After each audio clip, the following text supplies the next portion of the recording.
Mark. Hey, you know How are what? you? I was just telling my wife, I said, he's military. He gonna be on time, about 5 minutes on time. I know it.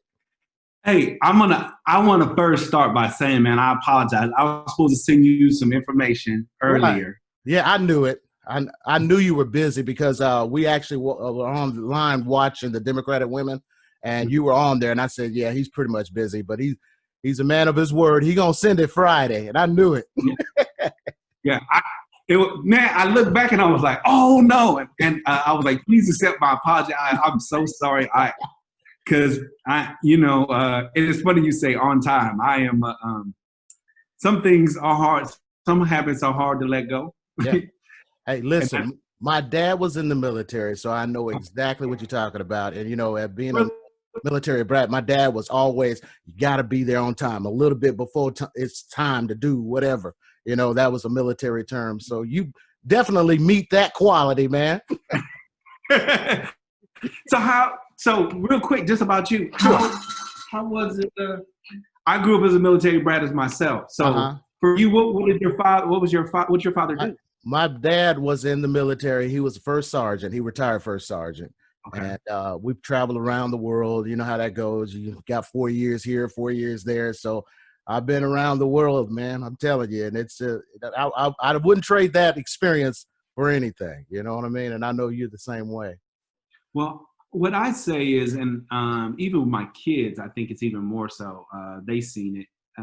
Is the resiliency it helps you to develop Yes. because you're not. Um, you become accustomed to, like you said, every 3 years, 4 years, Right. boom.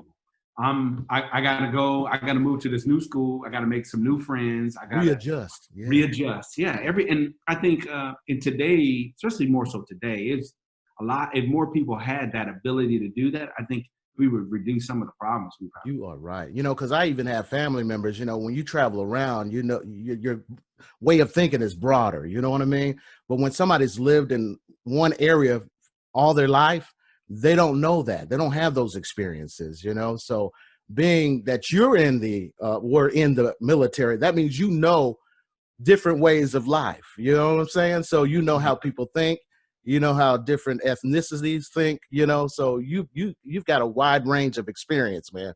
Yeah, I would say, and first of all, it's God's blessing. He, I give all, I give all honor to God, and I've been fortunate enough, and a little secret about me. It sounds so crazy, but this is how God works. So as I was growing up as that Army brat, that kid, there was times in which my father, I played football. Right. My father would miss some. He wasn't able to be there sometimes because of the job. And so it kind of turned me off about the military totally. Right. So I said, hey, I'm never going to join the military. I don't want to have no parts in that. And even so much so, I got recruited to play football. I played football 2 years in college. Wow. I got recruited by the Air Force Academy, West Point, and I was like, no, even the Navy. And I said, no, I'm not playing any football. Because I don't want to be in the service. I'm never going to join the service. I'm never going to do that. Right. I played football for 2 years, and then I transferred, went to another school. And when I went there, I met a guy, and he said, hey, just try this out. I tried ROTC, loved it, helped pay for my school, and it was probably one of the best decisions that I ever made. Oh, yeah. But it was totally against what I might, as a younger version of myself. Right. But without it, like you, there's so many different experiences, people I've met, interactions I've had that I would not have had if it wasn't for the service. And you know what? That's important for running for mayor. That you need to know these things, about what people are experiencing, what they're going through, and actually understand, the different things that they're, talking about or experiencing. And Marc Highsmith, I want to ask a good question now. Okay. Why are you running for mayor? What did you do? Did you just wake up one morning and say, hey, you know what? They need me. I want to run for mayor. How did this happen, man? So it started with most of my life. I think the military leads you into a certitude mindset. So I've always been wanting, ever since that day I signed my name on the line and made a commitment to my country, to serve my country. I've always, there's something about people and helping people that have always been in my spirit. Right. So throughout my 21 years of traveling around, I've been involved in so many different communities and organizations helping people. And one thing that I had said was, when I retire, I really want to make sure I can actually grow my roots and be in a place and know that I want to be, for a military person, home. Right. I wanted to make sure that I'm making a positive influence on my community. So since I've been here in Madison, I've worked with my fraternity, and we do a lot of stuff with voters registration, taking people to the polls, as well as I work with another ministry where we feed the homeless. But what I noticed was there was still a need for more people to be helped. Right. There was still a need, and as I talked to more citizens in Madison, there was a voice that wasn't necessarily being heard by all the people. There was voices that were talking, but I'm not sure the leadership heard them. Mm-hmm. So it really started to make me drive and say, hey, I have to be a part of this. So I started going to city council meetings, but I still kept saying, they're not listening. And I don't think they're hearing what I'm hearing as I'm out here in these different businesses and on the streets. And I said, I have to do, what can I do to be more involved? And it sounds crazy, but I prayed about it, and God lined things up for me. Right. And he gave me and he's been my source of strength. So I smile because it's made me get better at things. It's opened my eyes to more things, but I know that at the heart of it is I'm here to make a change. I'm here to make a change for the people, for all the people. So everybody feels that they are a part of our government and they have influence on the decisions that happens to them. Well, let me ask you this. You are a family man, right? Absolutely. Tell us a little bit about your family. I want to know you a little bit. Okay. So about me, man, I'm a middle child. So I have an older sister who is, so I have that syndrome. I'm the middle child. My sister is a culturally professionally trained chef. She lives in Las Vegas. She works for a rehabilitation center. She is a dietary manager, so she manages all that. It's funny to me because I grew up as a kid. She was just my sister. Now she's a chef, so it's different now. I have a younger brother who is a operations manager out in Las Vegas as well. So he manages a multi-million-dollar training facility. So middle child things. But I met my wife in college. As I transferred and went to a different university, met my wife there, and we've been together for probably 25 years, but We've been married 23 years. I always say to the same exact woman. And it has been wonderful. And watching, looking back on how much we've grown from those college days to now being adults and doing adulting things. I have 2 children. My daughter, Raven, is a graduate of UAH with a degree in communication. So happy and proud of her. Going back to school here soon, working to get her master's degree. And then my son, he's a James Clemens High School graduate. And currently he is a sophomore at UAB down in Birmingham, studying biology with a desire to be a surgeon someday. Oh, wow. Yeah. So now I must admit, like a regular parent, I'm concerned because COVID-19 is real, and you have your concerns with that. But what I'm seeing UAB do is, I think, and what most people are doing is just doing things to be responsible, and I think they are. And they have a very strict and stringent thing that you will have to do to be back in school. So I do have a level of confidence. And how long have you been a resident in Madison? I've been in Madison almost 5 years now. When I was actually deployed in Djibouti, Africa, and the assignment came down to come to this place called Redstone Arsenal. And as I looked it up and figured it out, I came here and I've been nothing but set back about how wonderful the people are, that the area is. It's just so much to be a part of, the history, the culture, and then you're just so close to so many other things. I absolutely love the community and just being here. And I'm glad I have been able to make this my own. Well, you know what? I'm glad about your personality because you smile all the time, which is a good thing, and I'm noticing that you have that smile. And here's the thing, you know, you're talking about change. Obviously, when you're running against the incumbent, which is Paul Finley, right? Yes, sir. You're saying there's a need somewhere. There's a need for a change somewhere. And I want to ask you, everybody's probably saying, well, you know, it's looking good in Madison. It's growing. You know, businesses are coming to Madison. You know, the schools are looking good, a little overcrowded, but still they got good ranking. There's good things happening in Madison. So why do we need a change right now? So Marc Highsmith, what would you say about that? Well, I think there are some, I think you have to be careful with being complacent. Mm-hmm. So I think, are there some things? Maybe so. But I would tell you there's some things that can be better. And the only way you can make things better is some things have to change. Okay. And starting with that, I would think financially, I think some things need to change. We have to, as a mayor, what I would do is I would work with the redevelopment of Madison committees and the development committees to continue to bring in, because we haven't got them here. We're talking about the businesses coming, but they're not here. Right. To bring those businesses here.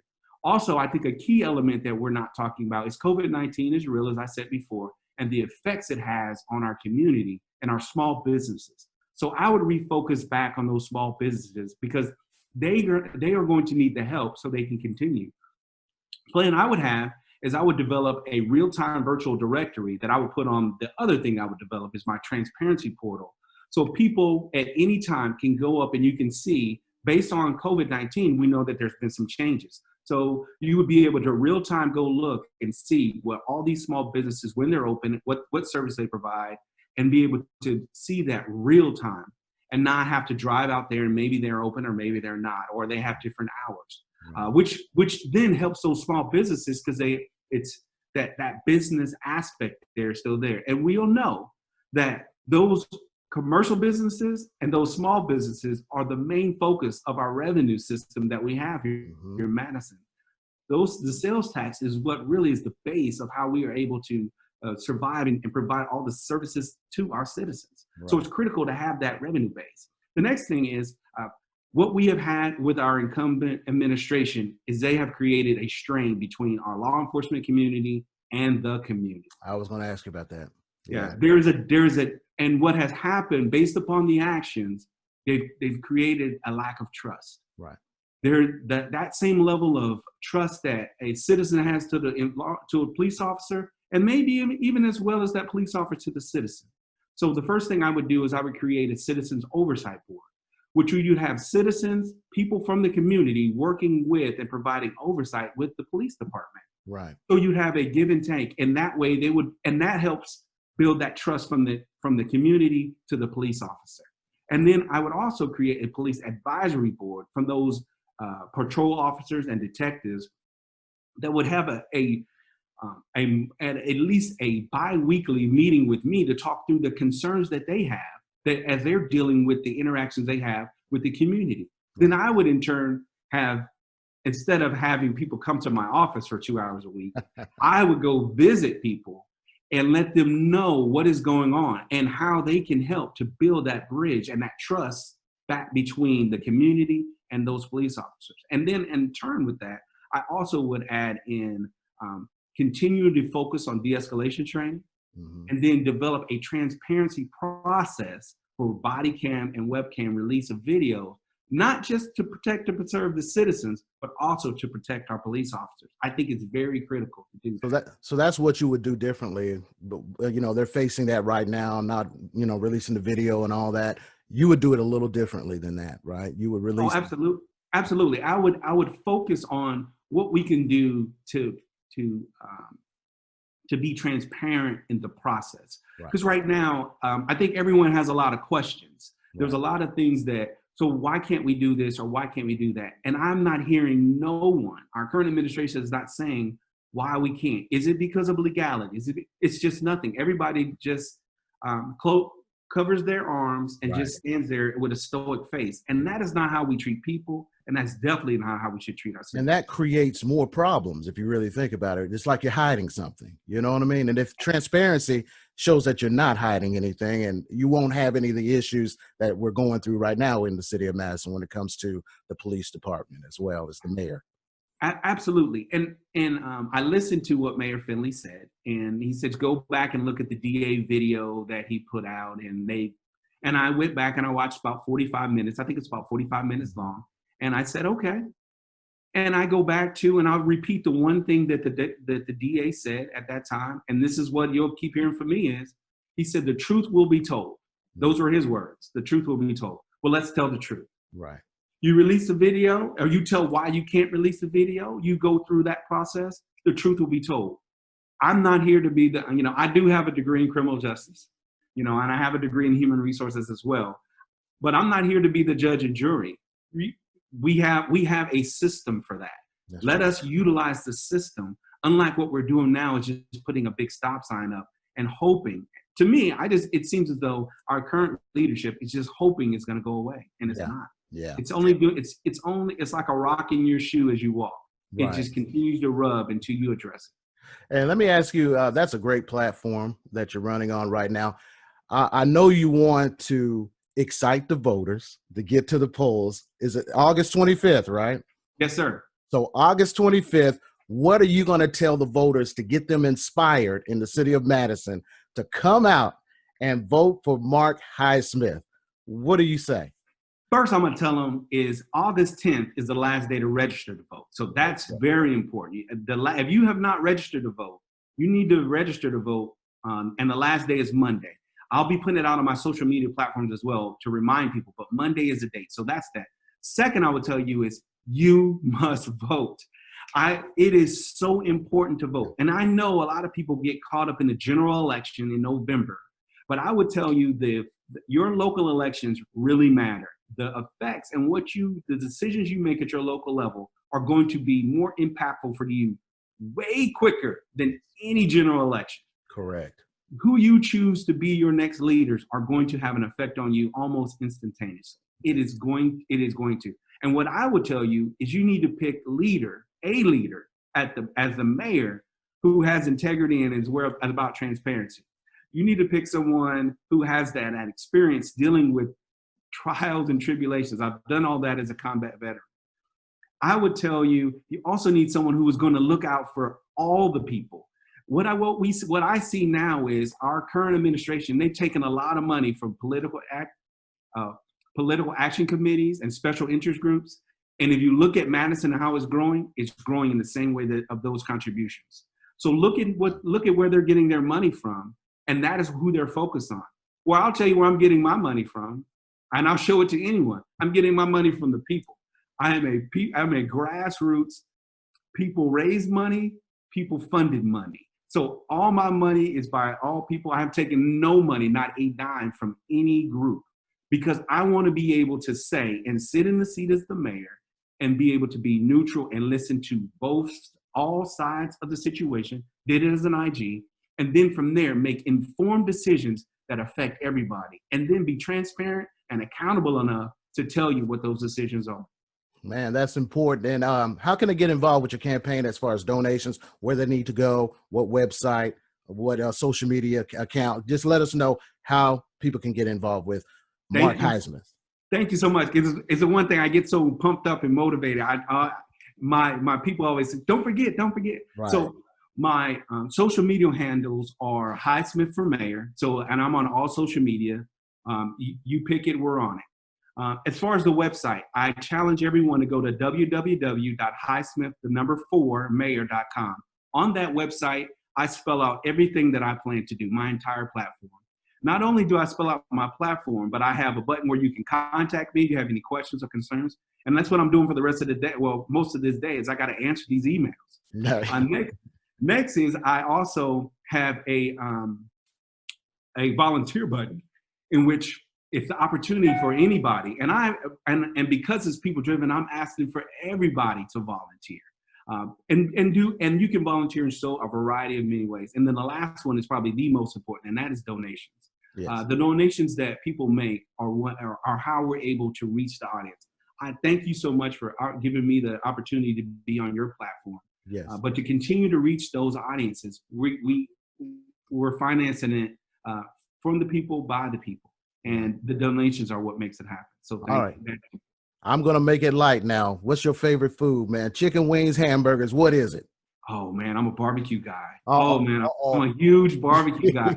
I've been. The plan was, and I have about 3 videos, and also I'm on YouTube as well. Uh-huh. I have about 3 videos in which I'm barbecuing. I did jerk chicken, Oh, look at I've you. done shrimp kebabs, and I've done ribs. Oh, To me, there's nothing like being out on the grill with the smoke going, maybe having an adult beverage and relaxing, watching, and it's your competition against yourself. so I you're a mean, professional, huh? You're a oh, prof- I have, man, I have, I think I have every type grill you can have. I have charcoal. I got some propane. I got an electric smoker. I got a smoke box. I love that. That's my thing, man. I bet your wife is saying, you smoking up the house. What you doing out there? You got the yard smoking? It's so funny. At one point, whenever I get a new piece of equipment, Uh-oh. my wife is like, "Hey, can we have something other than something on the grill?" I love to cook. It's kind of in my family, so I love being out there, and that's kind of my relief. Well, I tell you what, good luck on your campaign. Hey, trust me, I will be pushing you as well on my social media pages and giving you that leg up because everybody needs to be heard. And this is a platform to do just that. And we're going to take advantage of that. And Marc Highsmith, everybody, he's running for mayor for the city, the beautiful city of Madison. And good luck to you, sir. Thank you for the opportunity. Thank you for the use of your platform. It's always great to smile and see someone smiling back. That makes it so much better. I smile all the time. You have to sometimes smile in the face of all dangers. Yeah, you're right. So please, citizens, get out there. August 25th, vote Marc Highsmith for mayor. Time for change. Marc Highsmith, everybody. Thanks for joining us. Appreciate you, man. Thank you.